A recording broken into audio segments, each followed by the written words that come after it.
93, got that beat.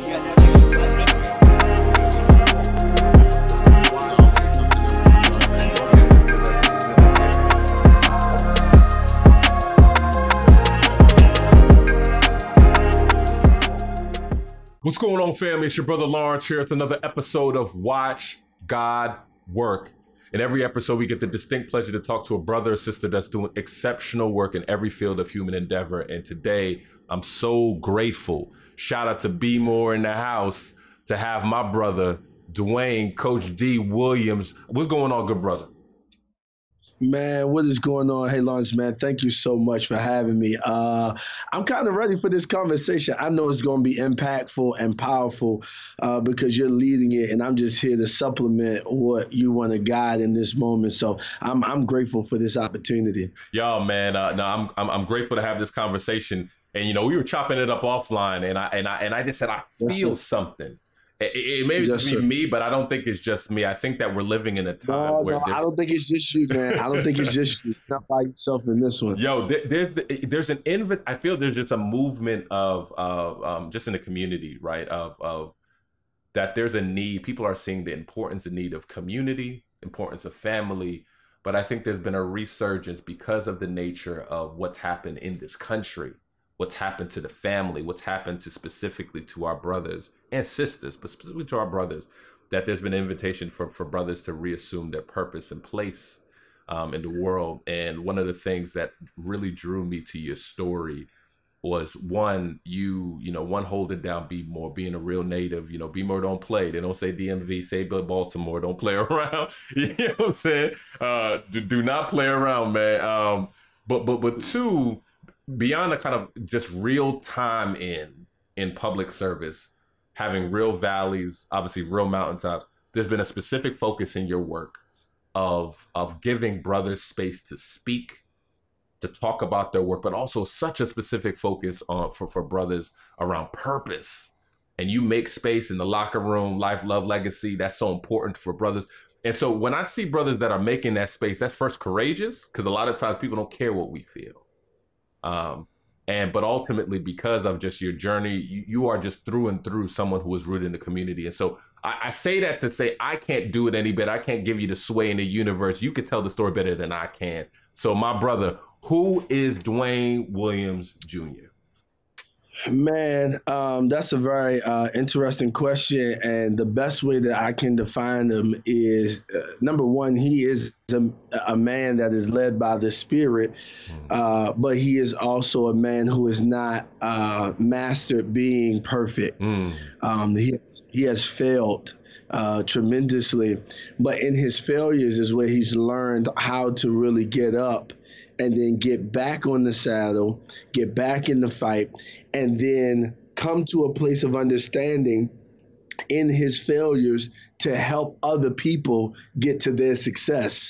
And so one of the things I pride myself on, somebody asked me a long time ago, they said, "Who are you?" I said, "I'm an agitator."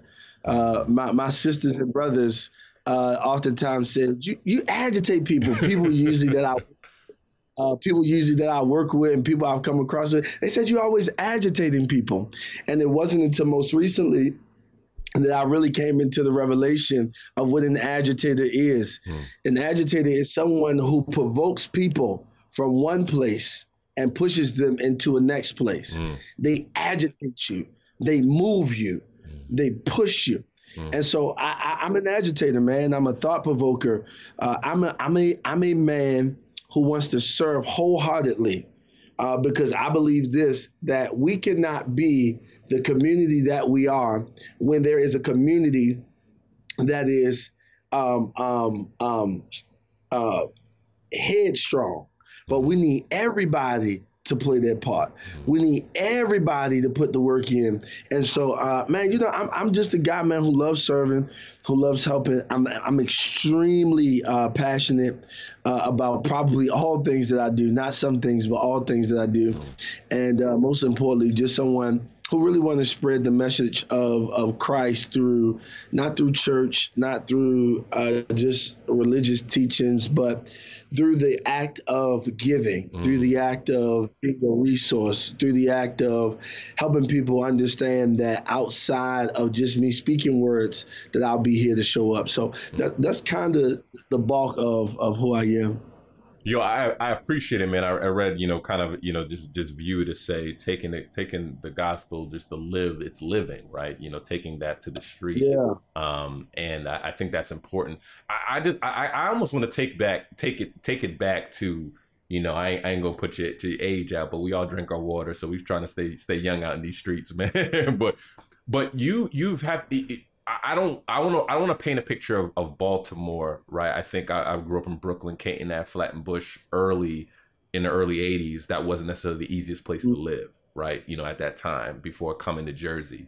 But you were in Baltimore, but you also had to navigate something that many brothers and sisters have had to navigate, is loss early in life, right? You had to navigate the transition of your father. And so just if you could kind of just take back just kind of just the dynamic of your home and how you kind of grew up, what was that like, if you kind of took us on a walk with you in terms of your dynamic, and then ultimately, when you're 14, this happens, just kind of walk us through a bit. You know what, man, that's a great question. And I'll start by saying this, man. I grew up in a household with individuals who are hard workers, hard believers, right? But watch this, but not hard lovers. Break that down. Hard workers, hard believers, but not hard lovers. Now, somebody might be saying, why you say not hard lovers?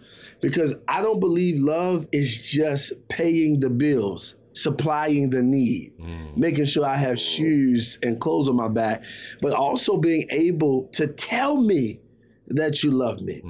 Not just show me, but tell me. And then not just show me through the ways that are comfortable with you, but show me through the ways that I also need. I remember my mother, man, she was so rooted in the gospel. She was so rooted in church. She was so rooted in Jesus, and there was nothing wrong with that. But I remember I was having games on Friday nights, man, and she was like, football games, and she was like, I can't come. And I'd be like, why you can't come? Because I got to go to church. You understand what I'm saying? So here it is. I'm trying to navigate, well, Jesus, if you are, who you say you are, please give my mother the intellect to know that it's okay for her to miss church to come to my games. And so I think overall, my childhood was stable spiritually. It was stable financially. I don't think that me and my baby sister ever went without, but it was a bit unstable emotionally. Because the reality of that is, just because you have the spiritual piece does not mean you're addressing the emotional piece. Right? And so here it is, I'm growing up. My mother is working 2 and 3 jobs. Come on, that's applaudable, right? But there was an emotional piece, right, that we never talked about, because in the Black household, we don't really talk about that emotional piece. I think we do well at articulating ourselves when we're angry, but we don't do well at articulating ourselves when mild confrontation comes up. And so here it is. I could do well at being angry with one another, but when we can address it at its lowest level, then it becomes an issue. Then it becomes a problem. Then it becomes a situation.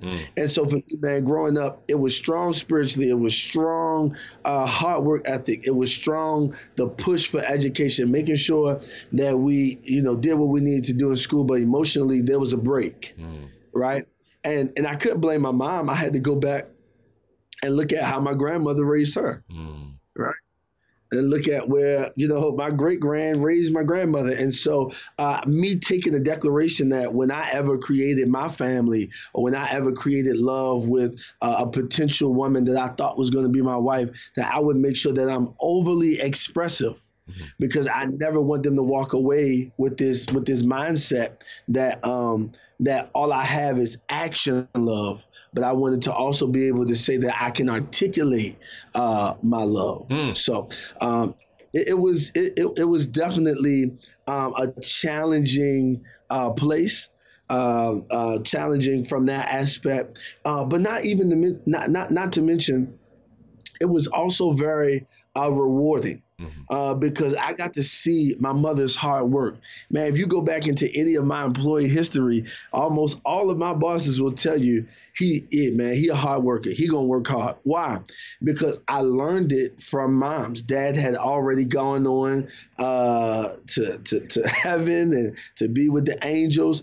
But here it is. My mother is the living example of what having a relationship with God looks like, one, and then two, the work ethic of her.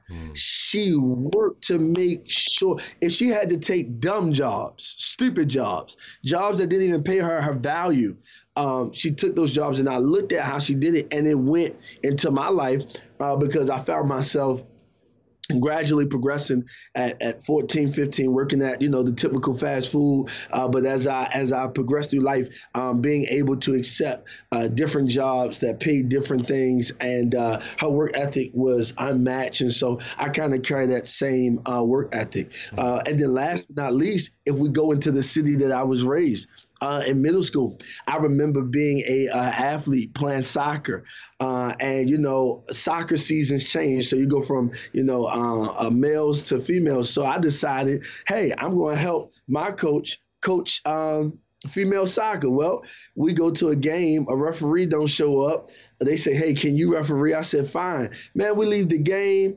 We go to head towards the bus. I'm in West Baltimore. And I'm the only male with the other coach who's a little older than me, way older than me, right? With a whole boatload of young ladies that's around my age. And these jokers, males and females, jumped us, man. They jumped us. Listen, we walk into the bus and they jumped on us. And what I learned from that experience, it was so funny because it was like a 2-week experience where we had to go to different schools, have different meetings. And I said, my goodness, the city I was born and raised in treat me like this, right? You're like, this is soccer, man. Come on, man. But I learned something. I learned this. I learned that because I was naive a little bit growing up in that middle school age. I learned this, that not everybody comes from the same household as you. And some people will allow peer pressure to persuade them into doing something that they know is wrong, but because they need to fit in and be cool, that's what I'll do. So watch this. So then you fast forward. So my passion for guiding young people comes from the fact that I got jumped in middle school because I understood, bro, that they made a decision predicated upon peer pressure. They didn't make a decision predicated upon the reflection of their household. They made a decision predicated upon peer pressure. So now my mission is I got to tell every young person, I know that's your homeboy, I know that's your homegirl, but you got to make a decision for yourself because those young people were at the cusp of being arrested if my mom would have said she wanted to press charges. Watch this. Now watch this. But here's now, she executes the love of God. This why when people come to me talking about Christ, I got a living example. It's my mother. She executes the love of God. This is how she executed, bro. She executed because she said, instead of them going to jail, they need to do some community service work. And them young people didn't go to jail. Those parents thanked my mother. Those parents reverenced my mom because they knew that her heart was not to put more penalties on their children, but to bring their children into a path of righteousness. Bro, this you painted a picture, man, that I think is just I like there's so much in that, man. One, I think it just makes even more sense, right? The work that you do, right? Even just look at from the sweater to everything is just saying, one, there was a disconnect emotionally, even though tangibly I was well cared for, tangibly I was given a foundation of faith, tangibly I knew, right? But look at my reality. I didn't really experience that and feel that. And I think for many people, I'd be just to be clear, I think that's going to resonate because for many people, the barrier to faith, let's say, or to God, often were their experiences with the lack of love or the lack of seeing the tangible fruit of what you say you believe in relationship. And I think when it's at home, sometimes the scar is deeper. So typically when I'm asking about like, now to this next piece, which is like around, the genesis of your God story. So clearly people know, oh, wow, he grew up, in a house, church was important, God was important. But I can imagine there were levels that you had. There was like, all right, cool, I'm here, this is what we do, and I believe, but I really don't got no choice because I'm a child. And then it's like, but if that's what the church is, if that's what it is, where you're gonna choose this over being there and clapping for me with the, you know what I'm saying, with the polo hat and just being there, then I don't really rock with that. So there's another level where then God becomes realer to them. What was your journey with God? Like, what was the Genesis kind of just, I think you pointed to Genesis, but when did it become like, this is why it's good news to me, yo? Yo, you asked, that is an amazing question. I'll start here. I remember when I lost my dad, man, I was 15 years old. He was in the household up until we were 12. Then he decided for 3 years, those 3 years to, separate himself. And what many people don't know about my dad, he suffered from sickle cell anemia. He had sickle cell anemia. On top of that, he decided to, use drugs and kind of walk through this path. And listen, you're getting the exclusive because I don't really talk to a lot of people unpacking all of this. But today, for some odd reason, I feel the desire to do this with you because I believe that somebody who's going to watch this is really going to see this and it's going to really awaken them. And so my dad, man, he decided to leave the household. He was using drugs. He would show back up in the middle of the night sometimes on that stuff, man, banging on the door. You hear me? Boom, boom, boom, boom, boom. Doing that kind of stuff because he was high off that stuff. And one day I looked at him when he came in, when he finally calmed down. My mom said, let him in. I was a teenager. I let him in. He slept downstairs. And I looked at him from a place of disgust because I'm just like, yo, what's really good? What's going on? And so I heard God talk to me, even at that age, even at that teenage age, and was like, you don't have a reason to look at him like that. Well, let's fast forward. At this point in time, he's going through this trauma in his body. I'm 15. He's down in my city at one of the major hospitals in my city. And we get the call one October night that, hey, he's passed away. My mom didn't say nothing to us. She just got us up, got us dressed. My cousin came to get us. We rolled down to the hospital. And I kind of knew what was going on. She walked into the back first, me and my sister in the waiting room. So she comes back out and tells us my sister collapsed and just went into a whole frenzy, bro. At this time, I'm being very strong, right? I walk to the back of the hospital with her and I look at him. And I'm not gonna lie to you, man. In my mind, I was like, one, God, we haven't created many memories as a young man and father. So why would you do this? Number two, I was saying, looking at him, why would you do this? Choice in this matter too. And I'm gonna be honest, I didn't get my answer until some years later when I come into this moment. I'm still in my teenage years, probably like 17, something like that. I hear this word from the Lord, and the Lord comes in, he says, I want to be your father. And I'm like, what do you mean? Like, you are my father, right? The text says Abba. They call him, Heavenly Father. He says, no, I want to be your father. I want to be the direct source. Yes, you keep looking for earthly mentors. You keep looking for earthly spiritual fathers. You keep looking for earthly males who can help funnel and foster that desire to have father sonship with. And he says, you'll get some that will help, but I want to serve in that position. And I was like, whoa, what do you mean you want to serve in that position, God? He's like, I want to serve in that position. And literally, man, what I saw God do is become somebody tangible in my life. So what he started doing was he started taking me back, and I started unpacking moments like this with myself.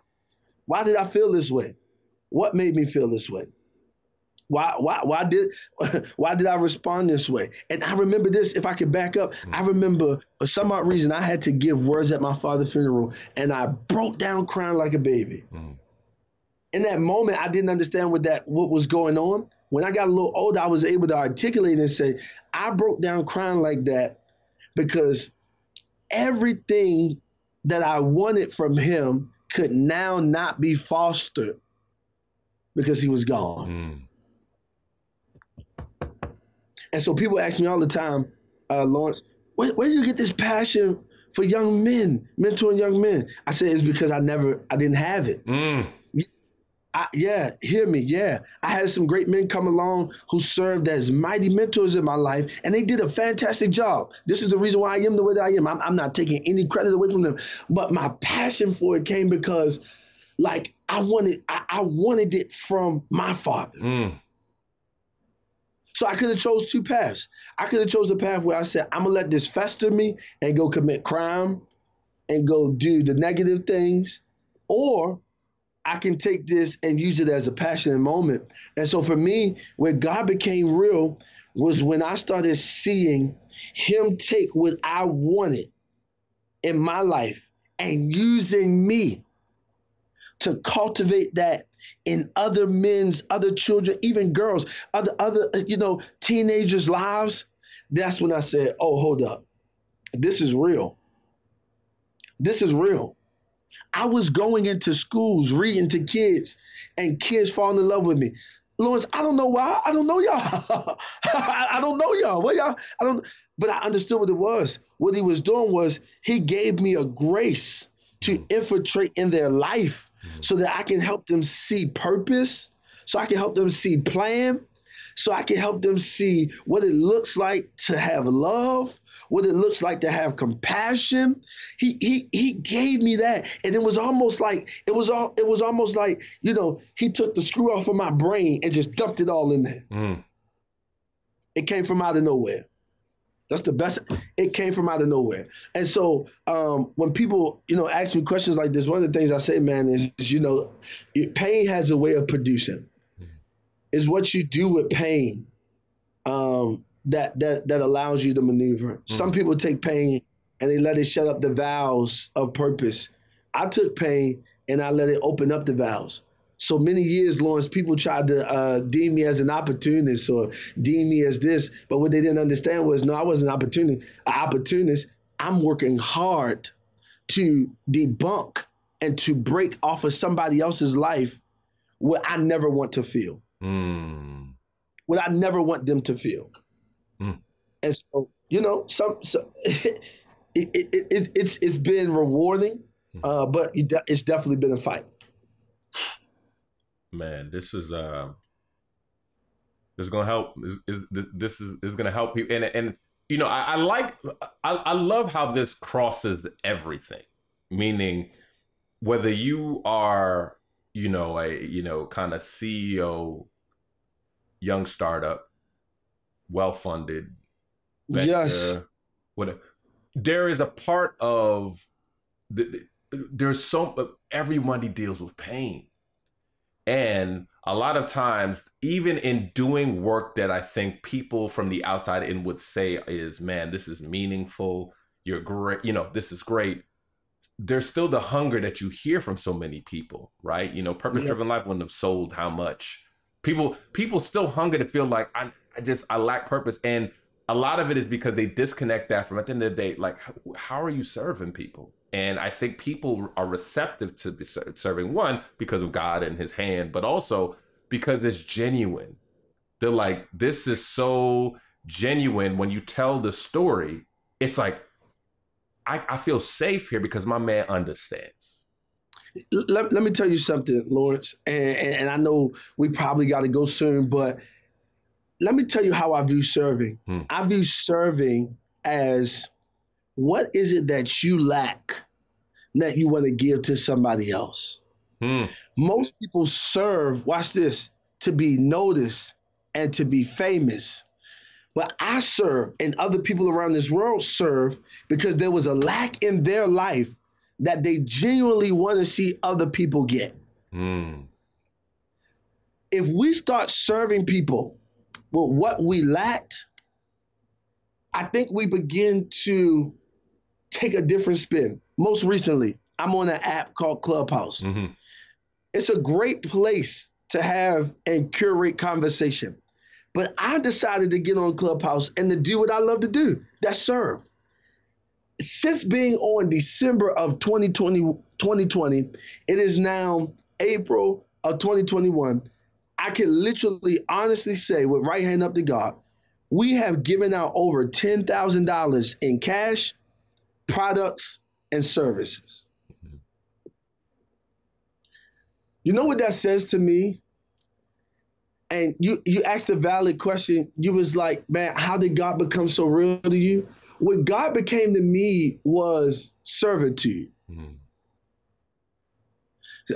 I don't just look at God from a place of don't do, or do, mm-hmm. or this is right, or this is wrong. I look at it more from a place that if I can help people see the purpose in themselves, Lord, they will want to do right. Mm-hmm.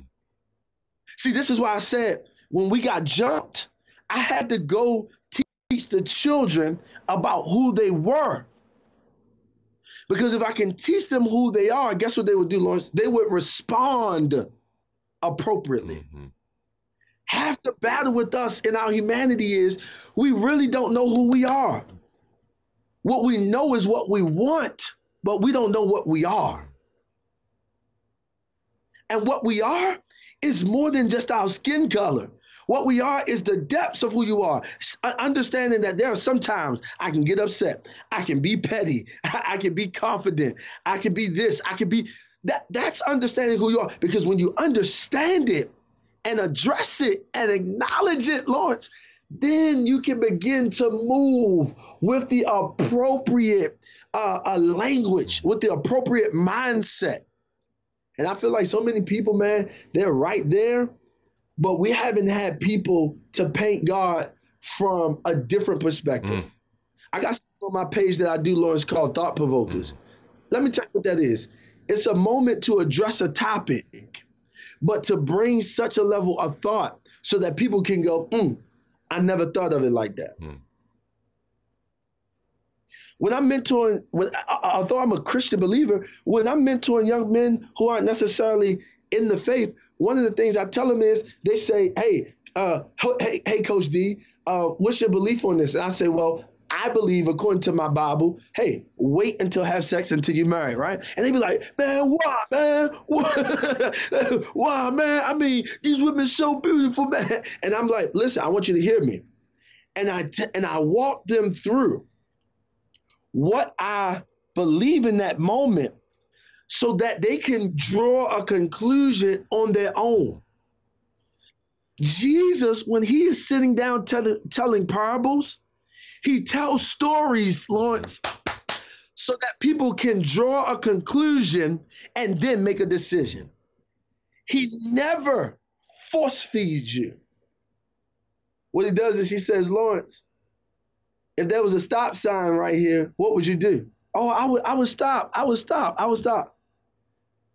And he tells the story in a way to provoke your thoughts so that you can go, okay, let me look at my current thoughts. Let me look at my current behavior. Let me look at my current character. And I'm going to think about how I've been exhausting this, exhibiting this, and take a different approach and then show it differently. Bam. I want to keep the foot on the gas on this a little bit, man. Just, I want to honor this moment. I think when you're clear that there's light, meaning I think that, you can almost, we think light is God and light at the end of the tunnel. I think you're able to navigate things when you recognize that there's use for you, where I'm useful to the kingdom. God has me here. He's voted for me here because I have breath. That's every vote is my breath, right? I think that the challenge, I just feel overwhelmed as a brother of what I call just the valley, man. And when I'm hearing you, I can imagine just the sense of I have a lot to give. That's why we started off by saying in these times, brothers need, like, just the space you're creating for brothers, man. I'm saying this now. It is so needed. It is so powerful. It is so, critical, right? For young men and women, right? But kids, youth, right? We're seeing our country, we're seeing the importance of youth. But just from a God standpoint, you walking with God and from just kind of like that 23 Psalm for you, how were you able to navigate God through some of those darkest moments where you are called your life to serve? You're doing that. I kind of want to hear the story of how God kept your head up. Was it like, I'm needed, these kids need me? Was it like, were you upset with God? Because I think for many people, the struggle with brothers, us, is that we're not vulnerable. We always coming from a place of strength. And yes. So I just think that just everything you're saying is important, but I just walk us through how you navigate the valleys and especially in the most difficult point of serving, right? And I think you and I understand that valley. How did you navigate that? Yeah. You know what? To be honest, so when I went through the valley of my father, man, one of the things I did was I did blame God. And so he shows up and then he has a conversation with me. And that's not to spook anybody out, but that's just to kind of give perspective. He shows up and have a conversation with me. One thing I want people to understand is this is why it's not spooky. Whenever you pray, you don't just pray to just talk. You also pray to listen. So me and God is having a conversation. And God is kind of reiterating what he told my mother as when I was a baby. He's reiterated it to me. And there's nothing big or deep. He's just reiterating the purpose that he has on my life. But okay, let's go a step further. Even in moments where it got challenging, I would find myself, Lawrence, doing something in community or serving kids. And you know what would happen? Somebody would reach out that I was helping, serving, or help navigating their space, and they would send a long message or they would send a paragraph about how I was right on time with supplying this need or lending a hand or just being present in prayer. And so I'm thinking to myself, well, if God allowed this person to reach out, because they don't have to reach out, but if God allowed this person to reach out, I'm going to take it as this. I'm going to take it as, yes, they're talking to me, but overall, it's God talking to me. It's God using a vessel to say, hey, I know you was about to give up, Lawrence. I know you was about to give up, Dwayne, but I want you to know this. Bop, bop, bop, bop, bop, bop, bop, bop, bop, bop, bop, bop, bop, bop. And then I'm like, okay, I get back on the horse, Lawrence. I'm like, all right, let's keep on going. Then those moments, and all of a sudden, he sends somebody else in a different form. Oh, Dwayne, I just want you to know how you bless me. Or I get a call out the blue. Hey, you know, you were somewhere serving somebody and somebody told me that you really blessed them. It adds fuel to the fire. I'm like, okay, time to keep going. The reality of it is every moment when I felt myself coming to a place of pause, stop, ready to give up, it will always be God using somebody to step up and confirm, watch this, and confirm me. Let me help y'all. Because I think there's this dilemma in society that says that men don't need to be confirmed, only confirm women. I want to just dispel that, okay? Men need to be affirmed and sometimes confirmed, right? And the reality to that is what God was doing was most people look for affirmations from like quote unquote people or friends. But God was using people who didn't know me to come and send an affirmation to say, hey, you are on the right path. So when I felt myself in the broken place, the sad place, the disappointed place, man, listen, even the crying place, literally, somebody would come and send something within that week, right? Within those days. And I'd be like, okay, I hear you, God. Listen, this is how man, I remember one time I was crying about something. And 2 days later, somebody was like, man, I'm reaching out to you. You was in my spirit. And they would come and say, they would send me the message. Man, and I would literally go like this. I would look up and go, okay, God, I hear you talking to me. Because this is how I talk to him. I'd be like, okay, I hear you talking to me. I think sometimes we're waiting for God to show up in a cloud with like abracadabra dust. And we waiting for to rub the genie in the bottle, and he gonna show up. No, he uses people. Just like before we launched today on this live, you started talking so good. I'm like, man, this brother about to make me cry, because God used you in a short moment to start speaking into me. I think what we do is we discredit the voice of God. Fam. Because we think that the voice of God is supposed to sound like this. Hey, Lawrence. James Earl Jones, brother. Get up from the dead. That's spooky and is stupid. God's voice, what did he say we are? He said we are heirs to him. We are child of God. So if I'm his child, that means, watch this, in Genesis, he says, and I'm made in his image. If I'm made in his image, if I'm a child, that means my voice at times will be a reflection of his. So then the problem becomes, are my ears open to hear when Lawrence is Lawrence? Or are my ears open enough to know when God is talking through Lawrence? Yo, fam, this is... Yo, I didn't put this in the setup because I think people will see this obviously in the description. My brother's a motivational speaker. My brother's so people, so I think people are catching it with the rhythms of the cadence that my brother's been touched by from on high, in that. But on a serious tip though, that whether you believe in God or not, I always start there. I think that we over-index on the coincidental God. I call it like the God of coincidence, meaning like, oh man, that was a coincidence. Oh man, that person called that time. Oh man, I got this email right this time. Oh man, and then we should say like, and for me, even when people say, oh man, it's the universe, I'm like, I created the universe, so clearly you're giving it. Like it's hey, brother, so clearly it's got to get back to him. Yeah. I'm sorry, man, and I know we got to go soon. No, go ahead, real bro. This is the problem to us. We want to discredit what has already been credited. You can't discredit what's already been credited. The problem with us is we're afraid to accept what's been credited. If I give credit to the universe, the next question I got for you is, who created the universe? The universe can't create itself because the universe is air. The universe is trees.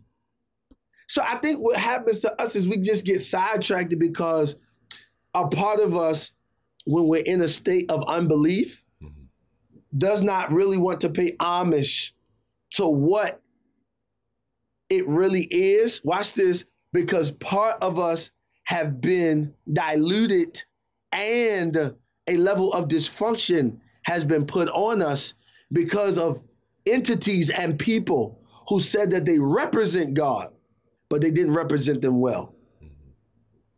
And one of the things that I always want to tell people is I was supposed to represent my mother when I went to middle school, but I was being a class clown.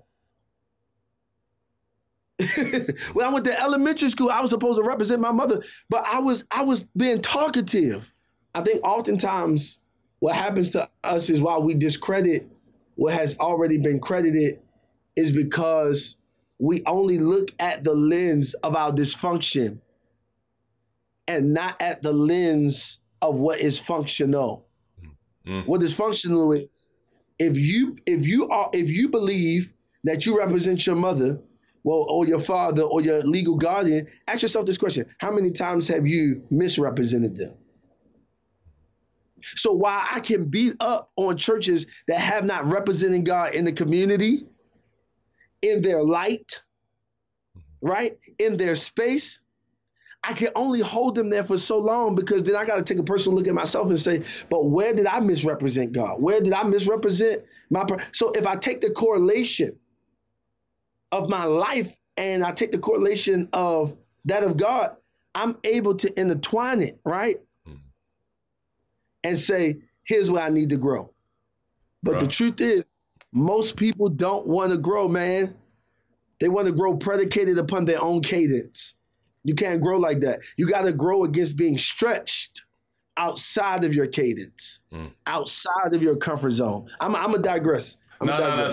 Yeah, I would like, I always like to say, I like the track to breathe, bro. I like the track to breathe, right? And so I appreciate that, because I think that is a blessing to people. I gotta ask this, man. Obviously, before we wrap, man, this because of the nature of the work that you're doing with youth, I always say that there's grace, right? But in some sense, in many cases, particularly for those who have navigated trauma, navigated abandonment, it could almost feel like there's not really a margin for error.